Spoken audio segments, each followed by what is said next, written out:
Well, we're excited to be joined now by Glenn Greenwald, host of System Update, a wonderful program. Glenn, thanks for joining the show. Always great to be with you guys. Thanks for asking. Now, the story we're here to talk about Reuters blew the lid off of this insane story about a Pentagon operation targeted at people in the Philippines who could have benefited from the Chinese COVID vaccine, Sinovac. A lot of people might have remembered some of the coverage surrounding it at the time.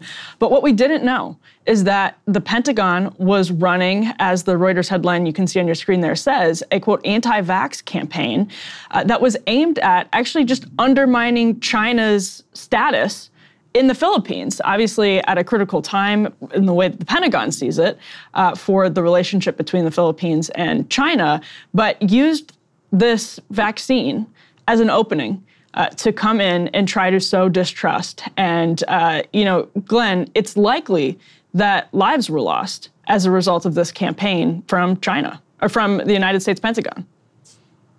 Yeah, there's so many amazing aspects to the story, and I do think we should begin, as critics of corporate media, all three of us are, to acknowledge that this is actually the kind of investigative reporting I wish these large media outlets did more of, where they're not exposing bad acts by foreign governments we're told to hate, but actually the things that our own government does. Those are the things we most need to hear. And this was actually a very, not just good investigation, but well-reported article on this program. And there's so many aspects to it. First of all, this was done at a time when we were being told that there's nothing graver or worse or more immoral than for one country to interfere into the political discourse of other countries using covert disinformation campaigns and fake Twitter and Facebook bots. And of course, the United States has been doing that for so long. It has been doing it not just since the Cold War, but even recently. And that's why this idea that, Russia had stepped so far to the line of decency and normalcy by putting up fake Twitter bots and the like in 2016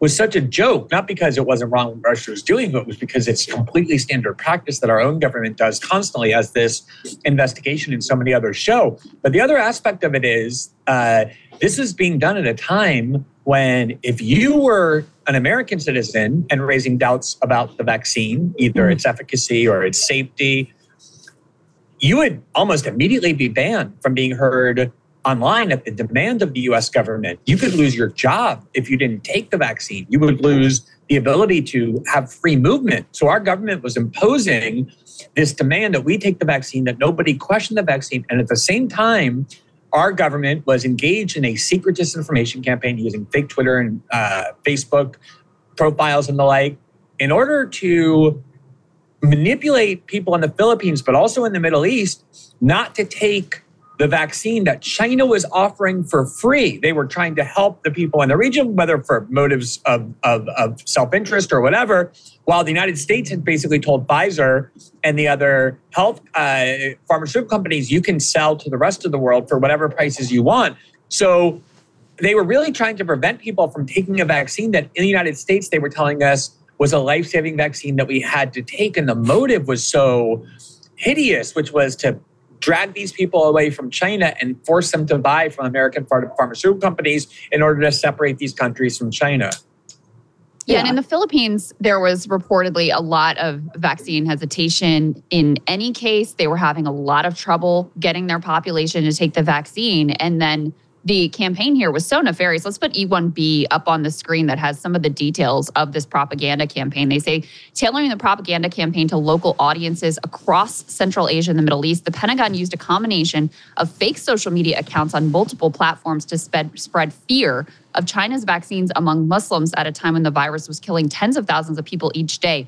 A key part of the strategy: amplify the disputed contention that because vaccines sometimes contain pork gelatin, China's shots could be considered forbidden under Islamic law.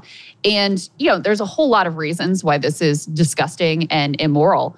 But to your point, Glenn, one of the things that's most outrageous is that our vaccine program, because we put the emphasis on profits for drug companies and basically took priority for ourselves over obtaining access to the vaccine, we left much of the rest of the world out in the cold, so that, getting the Moderna or the Pfizer vaccine, that was not a possibility for the Philippines. They really were dependent on the Sinovac. So to have this type of disinformation, it really, I mean, and that word has been thrown around so much, but it really is an outrageous abuse, and apparently came over the objections of the State Department too, who were also concerned about what this could do to our relationship with the Philippines.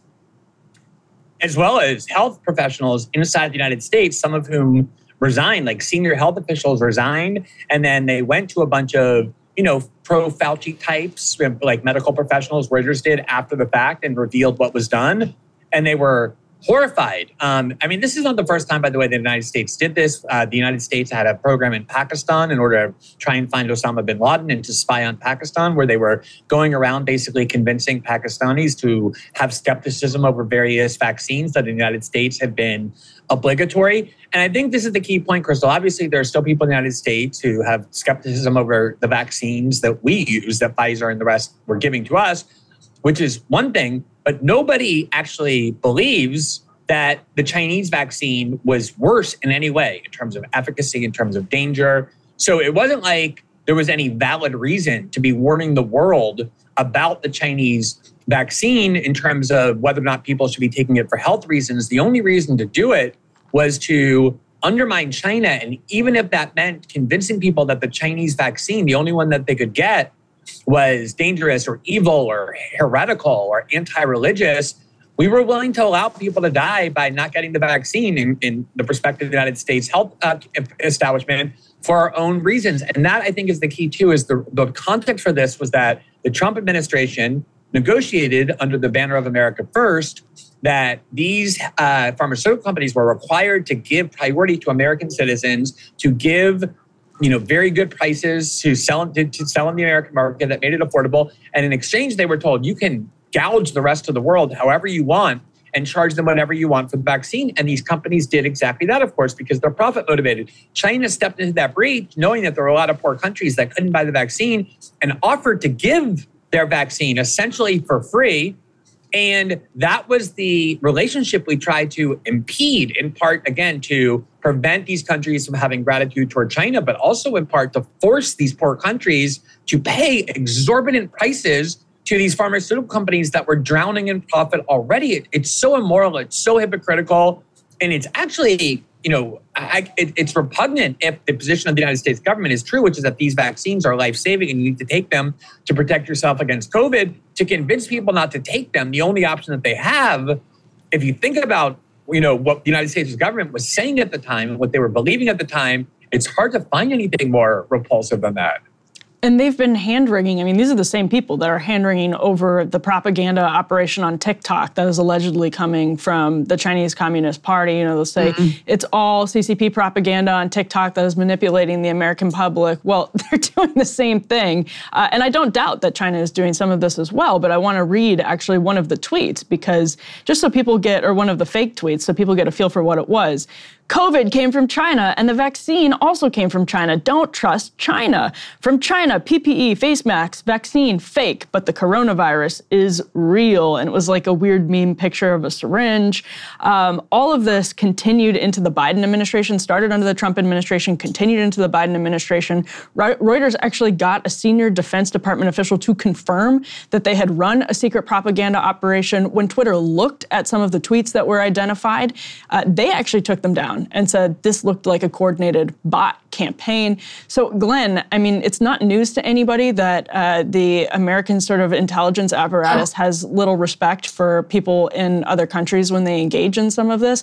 But it's almost like you couldn't write satire like this to some extent because it's literally the lives of people in other countries that are being threatened directly by some stupid meme campaign on X. Well, I think, and again, the context here is that basically the main political scandal that we were drowning in for 3 or 4 years that we're likely to hear again is that Russia is a uniquely evil country because of their willingness to use disinformation campaigns to interfere in the political discourse in the elections of other countries. And of course, and this is by far not the first time that the United States got caught doing this. They had a whole fake Twitter account, a whole fake Twitter platform in Cuba to destabilize the Cuban government. They've been doing this sort of thing everywhere. We just learned that Israel has a similar campaign to manipulate Americans to be more pro-Israel using fake accounts. So that part of it is just so infuriating that, we were so angered and had such indignation over what Russia did when we're obviously doing not just the same, but far worse. The other detail I think is really interesting, Emily, is that Facebook immediately detected this. They had, their algorithmic monitors that detected that this was a false governmental disinformation campaign. And they called the Pentagon in anger. And the Pentagon said, yeah, you caught us, you're right, but don't worry, we won't do anything more regarding COVID, because of course the US government was constantly demanding that Facebook remove vaccine skepticism from their own platform, and they did. They banned all kinds of Americans at the behest of the US government, and now Facebook was watching the US government spread vaccine skepticism with false bases in other countries, and the government said, oh, don't worry, we won't use it for COVID anymore, we're just using it against China, and they continued to do it. And of course, the excuse of the US government was, well, we had to retaliate for disinformation the Chinese were spreading about us, trying to insinuate that, ground zero for this COVID vaccine was an American service member, or that it might have come from Fort Detrick, which is the lab that produced the anthrax attacks. But the victims weren't the Chinese. The victims were the poorest people in the world who had no other way to get a vaccine other than by taking it from China. And they were misled and deceived into believing that it would be a dangerous vaccine, that it could kill them, that it was against their religion. And these were all lies. It'd be one thing if that were true, but these were all lies.